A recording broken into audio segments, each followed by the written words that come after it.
Welcome to Let's Talk Tobago. I'm Davia Chambers, and this week we talk about winning. Winning at school, work, sports, and the arts. Winning against bullies and winning as a people, a community, and as an island.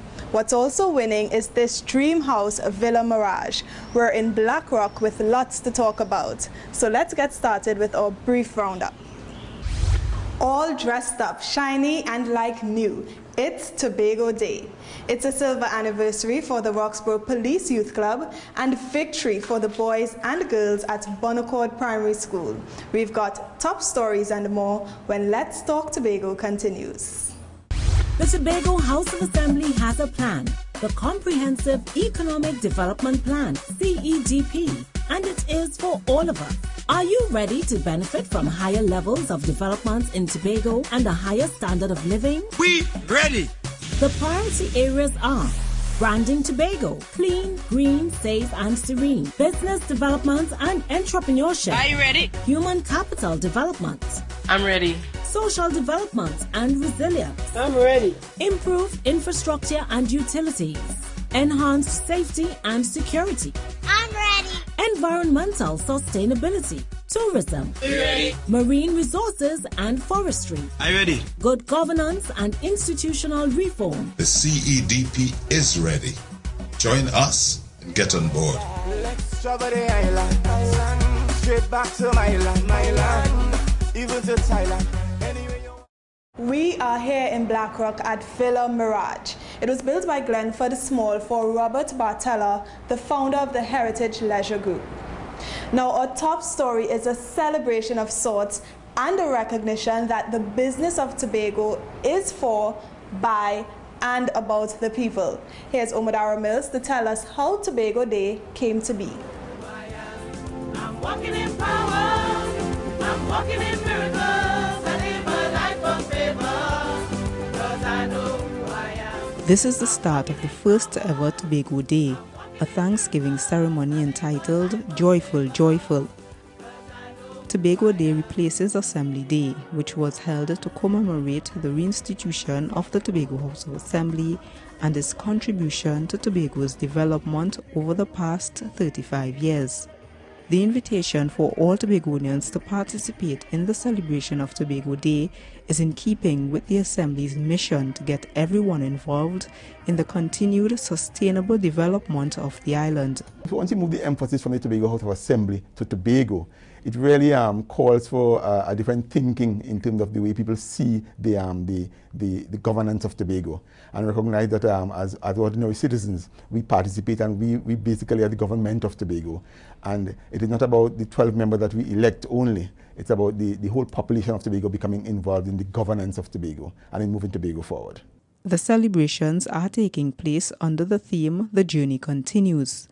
At the two-day exhibition, people shared their views on the significance of having a celebration with an all-inclusive and patriotic focus. I think it's a wonderful idea because it reminds us of where we were, what we used to be, and it tells us that we can again become, just what we used to be then. That loving, caring, supportive people that made Tobagonians what they were. From where I sit, I think it's very important that at some point of the year that Tobago celebrates some of the achievements of Tobago. And I think in doing that, it will embrace many more persons from the geography, from the political landscape, from the social landscape, from the religious landscape. I think it's a nice opportunity for everybody to come together. Besides the two-day exhibition, other activities included a youth debate at the Assembly Chamber, the Chief Secretary's Awards ceremony, and tree lighting ceremonies at Scarborough's Botanic Station and at the Louis Dore Nursery.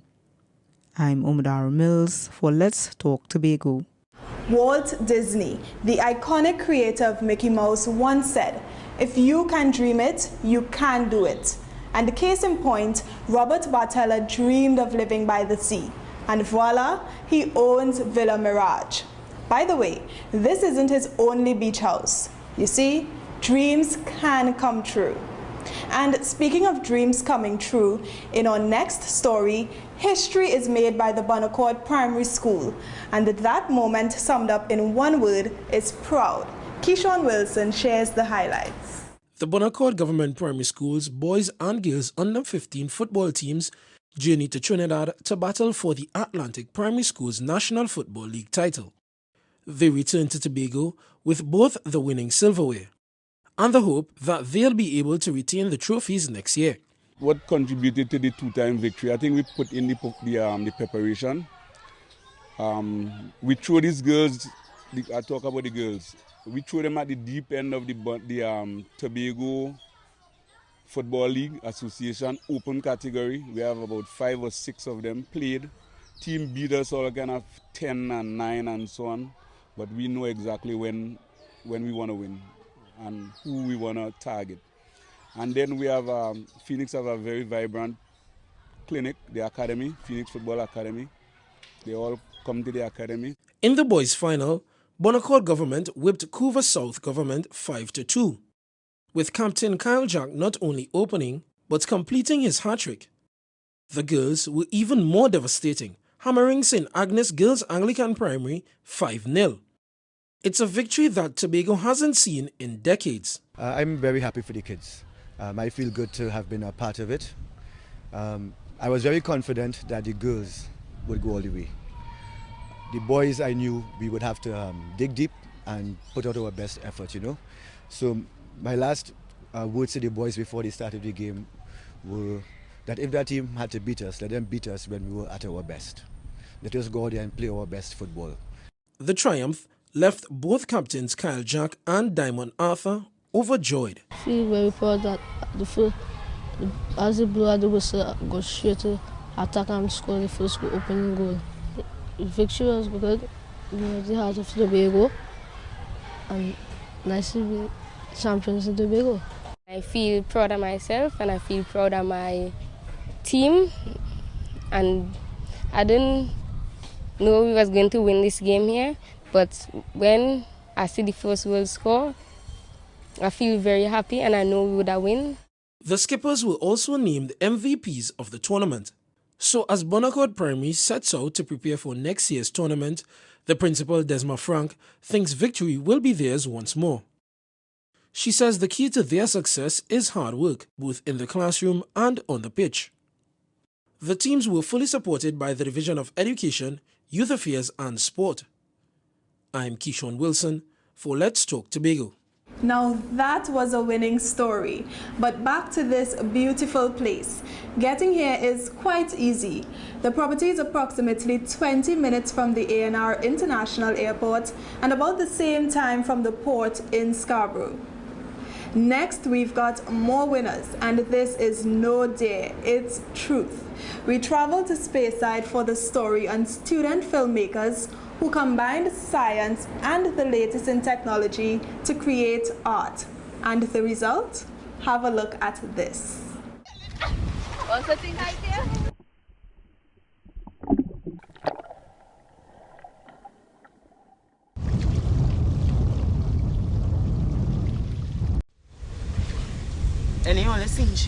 This is a scene from the 5-minute film Truth or Dare, a movie Speyside High School students submitted for the 2015 Secondary Schools Short Film Festival.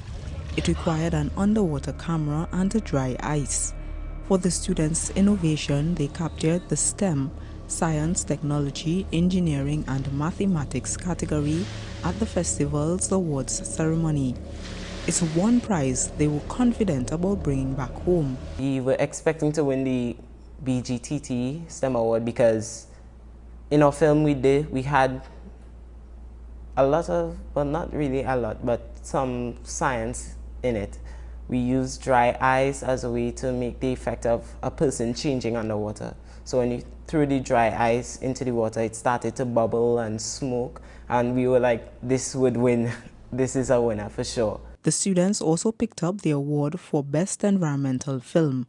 In their film, they addressed the issue of the Sargassum seaweed invasion. We were also expecting to win Best Environmental Award because our video showed a problem that was happening around the world at the time with the sargassum seaweed, and we wanted to touch on that area. The phenomenon was called a natural disaster by the THA. Speyside was among several communities along the Atlantic coast of the island hampered by the seaweed, which required weeks of hard work before it was cleared. The group was also runner-up in the cinematography category. Besides the technical skills the students learned during the 4 weeks of production, it's hoped that they will also take the life lessons, such as the importance of cooperating with each other, into their professional careers, whether that's in film or any other industry. Teamwork is a large part of it. Coming here and sacrificing that time to come here and working as a team, it helps the children to bond and gel together, and they also learn that when they go out in the world of work, that you have to work with people. You might not always like them, but you might have to work with people under certain situation. You have to learn to work with them and evolve and learn from it.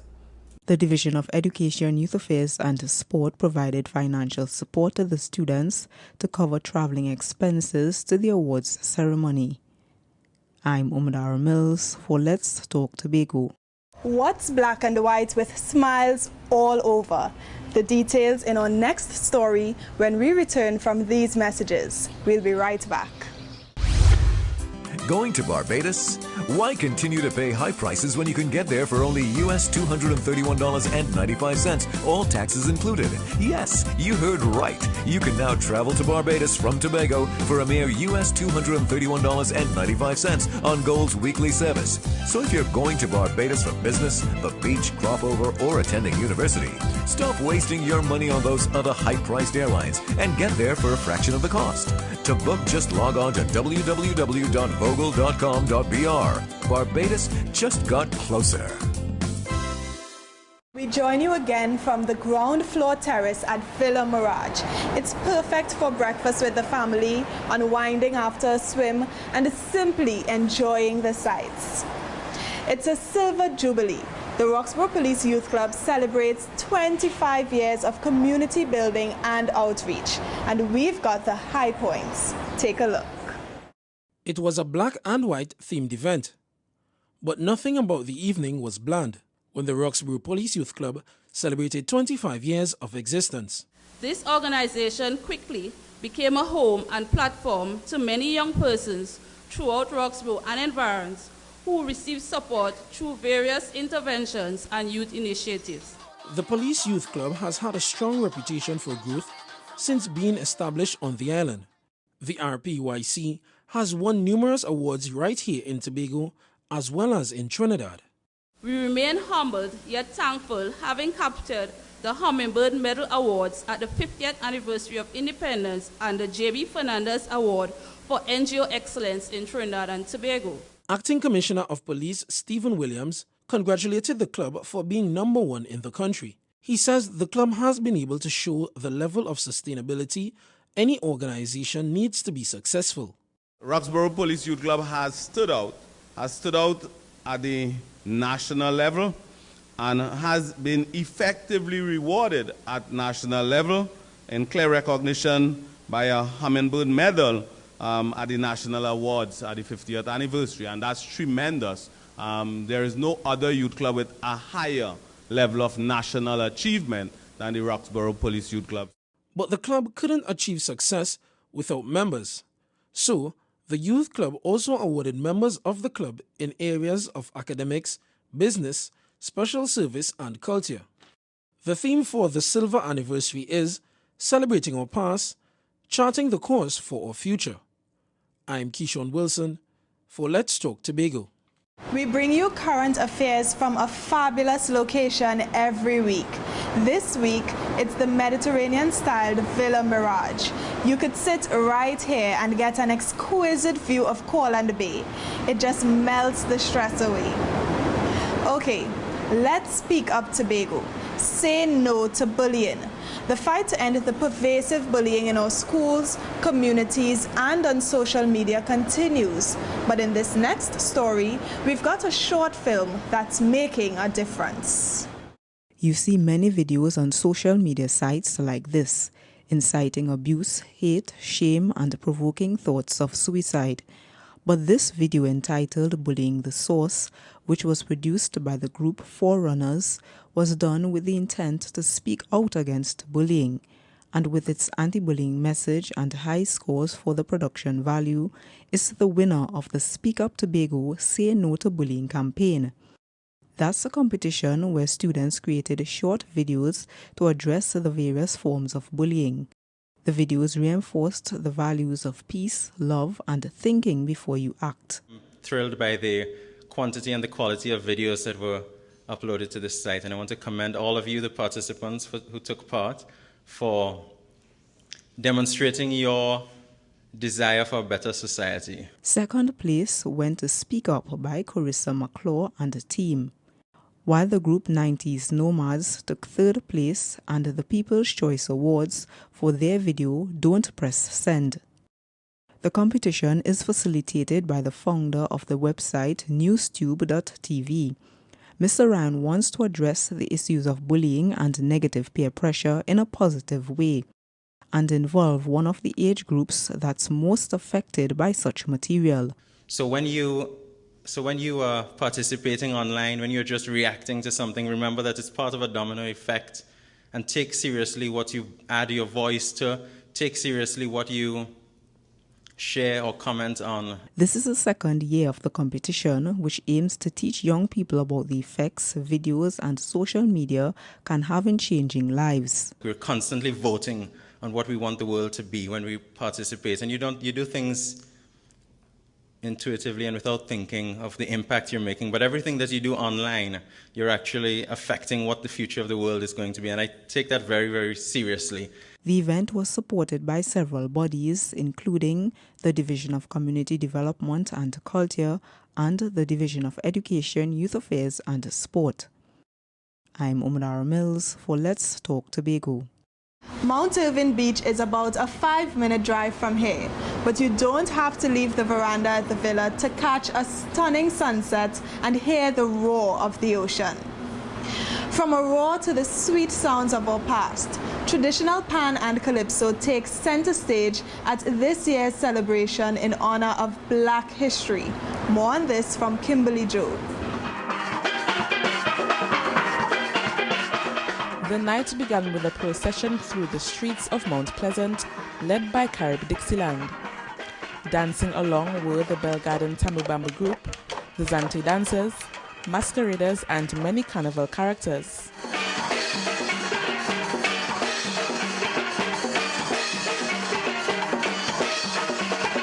Later in the evening, calypsonians such as Prince Unique, Calypso Prince, and Dilali Baines have the audience singing along, while veterans Baron and DeFosto took the show to another level, leaving the people wanting more. I'm the Baron, they call me the sweet soca man. When I jam you, I know you will understand. But the night was not all about calypso, as euphonic sounds, Our Boys and the Invaders Steel Orchestras kept spectators enthralled with their pulsating rhythms.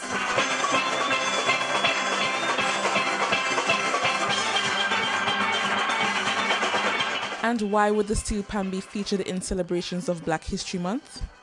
Coordinator for Culture, Glenda Rose Lane, explains. Part of our Black history is the history of the pan, it's the history of the calypso.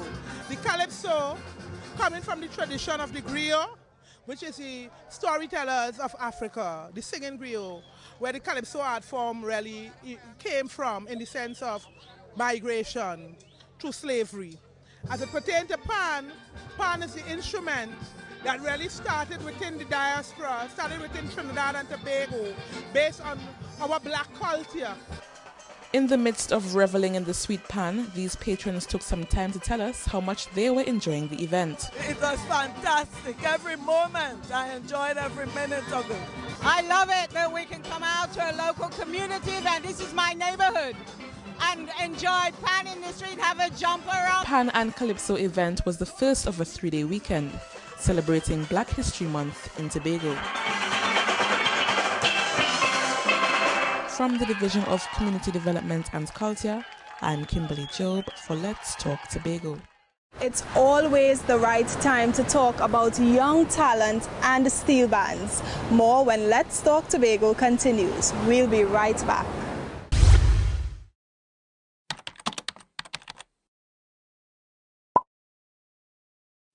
Hey, why don't you step into the Scarborough Library facility? It has all the knowledge of our land, people and heritage that you just won't find online. The Scarborough Library facility is now open. Tobago Library Services. Information inspires innovation. Welcome. Davia Chambers here, coming back from the garden. We're in Blackrock at Villa Mirage, and the many trees, plants and flowers make it so peaceful. It's holiday time, and that also means pre-carnival season. And with a little help, more schools like the one in this next story would get to showcase their talent during the carnival competitions. That's the Plymouth Anglican Primary School Steel Orchestra. They usually participate in the Tobago Junior Panorama using private funds. But next year, they'll be assisted by the Division of Community Development and Culture as they encourage more schools to apply for funding for Carnival 2016. The idea is to up and maintain participation. I feel very good about that because I would think that with that grant, more schools may decide, they want to enter. So maybe with enough primary schools entering, we may be able to have a division like in different categories. The division and the Tobago Festival Commission usually host many youth activities for Carnival. There's the Children's Carnival Parade, Youth Panorama, and many more. But the Plymouth Anglican Primary School says their focus will be to top the Youth Panorama competition, ably assisted by the division in this way. Always need for like refurbishing of instruments and like the drums that will have to change skins, pans will have to be paid to tune, so different stuff like that, so the grant will help. But it's more than just distributing funds to schools. The division plans to strengthen its Carnival Arts activity program next year. It will focus heavily on training and education programs to make certain the culture is sustained. Schools can apply for grants for Carnival 2016 at the Division of Community Development and Culture at Montessori Drive, Glen Road. Tobago Carnival 2016 is themed Celebration in Paradise. I'm Caroline Wallace for Let's Talk Tobago. This may be what you were waiting to see, an outdoor brick barbecue in the backyard. Villa Mirage really makes spending time with your family and friends very special. Time now to check on how to put a fun twist on learning. It's Games Day at the Scarborough Library, and the more the merrier was never a truer statement. Let's go inside to see what all the excitement is about. These activities aren't typical at a library, but over 300 people participated in various tabletop and video games hosted at the Scarborough Library facility to celebrate the International Games Day at your library event. It's an initiative that departs from the usual quiet and studious operations of the library, allowing people to come together and to play. The objectives of a public library is not only educational, to meet the educational needs of its users, but also the recreational needs of its users. And, it fosters that cohesiveness, that togetherness as a population. Apart from all the excitement, the games have significant benefits. They allow people to improve their mental and even physical abilities, which is a win-win for everyone. A person can improve on their problem-solving skills, their memory. Even chess works, helps to prevent or improve persons with suffering from Alzheimer's. It works the both sides of your brain. Scrabble does wonders for improving your word building, your spelling, even numbers. The games catered to all age groups, with many looking forward to the next one. We had a wonderful turnout and a wonderful response. Persons asking when when is the next game activity?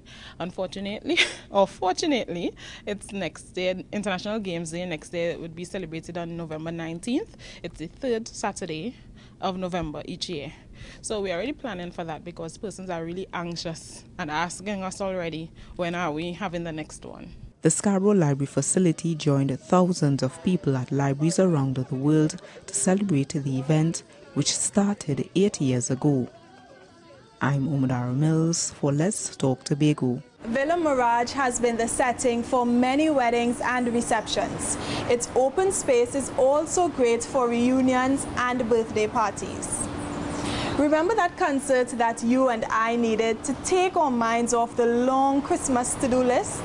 Well, Shaw Park was filled with the sounds of music, and here's Caroline Wallace to help get and keep you in a festive mood. As we celebrate the Christmas season, let us not forget that Jesus is the reason for the season. It is a time to give God thanks for taking us through the year. And then the show began with thrilling sounds of music, fitting with theme in the neighborhood.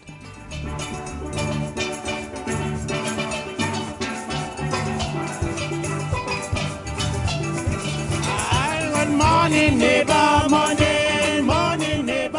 Our theme this year in the neighborhood, which signifies the partnering with all communities throughout the length and breadth of Tobago to make our lives more meaningful and safe. Then it was time for the entertainment.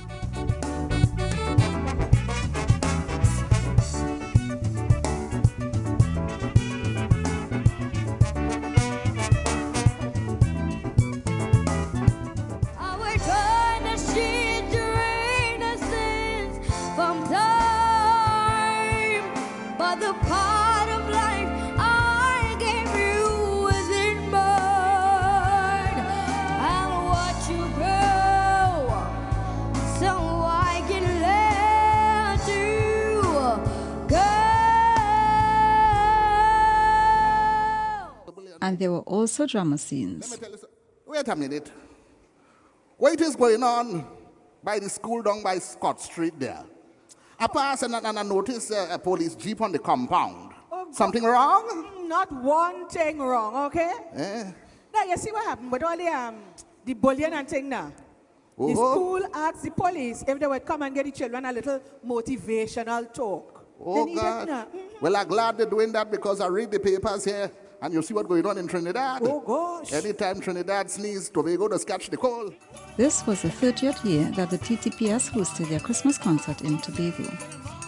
I'm Caroline Wallace for Let's Talk Tobago. It's that time. It's Have Your Say, where you, our viewers, get your say on what matters. This week, we put you in the driver's seat of a Tobago that's moving forward. Our question this week is, how can we improve Tobago's productivity? Here's what a few of our viewers had to say. We need to have a serious change in attitude, especially work ethics. To improve productivity is to empower the people. We need a factory. We need some factories, little factories, even some no big thing. We need something to help to start building the economy in Tobago. We create jobs on the island, and we have less people reaching out for CPAP and this kind of thing. People want to go to work 7 o'clock and go home 7:30. What kind of thing they must get for that? That's waste of time, right? And when they go in other countries, okay, they got to sit down and work 8 hours, choose sun or rain, right? But here now, everything, the rainfall, we can't do nothing. In the government system, it's all about time, you know, and in the private system, it's all about work. And I think by doing that, you know, productivity will increase. You've been watching Let's Talk Tobago, bringing you the best of what's happening in and around the island. That's all for this week.